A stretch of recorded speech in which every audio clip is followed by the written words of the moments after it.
Good morning. It's Ada Sparks with a Word of Hope. So I was living in Alaska and it was late one night and we had these big windows in our bedroom. I always kept the curtains open because it was winter time and we only had a few hours of daylight, so I wanted just to soak in as much light as we could into the house.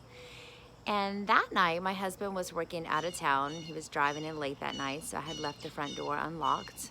I had two great big dogs and they were right on the other side of the door, so no one was going to get past them anyway.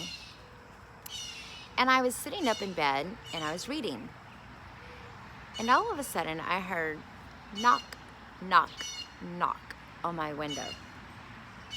Kind of creepy, right? Well, we had a peeping Tom in the area, and I realized he was on the other side of my window and he was letting me know he was there.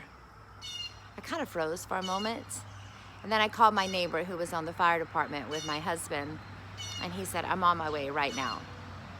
Well, just a few moments later, my dogs started barking like crazy, which made me feel like this person is about to come through my front door. But really, they just ran the person off. Everything ended up fine. I kept my windows closed and my curtains closed after that. Lesson learned. But peeping Toms are curious. And I've been noticing lots of peeping Toms lately on our church sites. We've had live church going on. And I've talked to so many ministers who've said, we have had incredible numbers of people peeping in to our services. They're curious. They want to know, what's this church thing all about? What is this word that's being preached? What are these songs that are being sung? Much like Nicodemus in John 3, when he came to Jesus by night, and he said, how can this be? I'm curious, how can these things actually be happening? You see, he came by night because he had a reputation. Everyone thought a certain thing about him, and he couldn't ruin that. He couldn't let people know that he was curious. I think that some of you, some of us, sometimes even myself, can be worried about what other people think and expect from us. And so we just want to peep in, not really let anybody know that we're curious. But maybe there's something more on the inside of that church that you can feel and experience.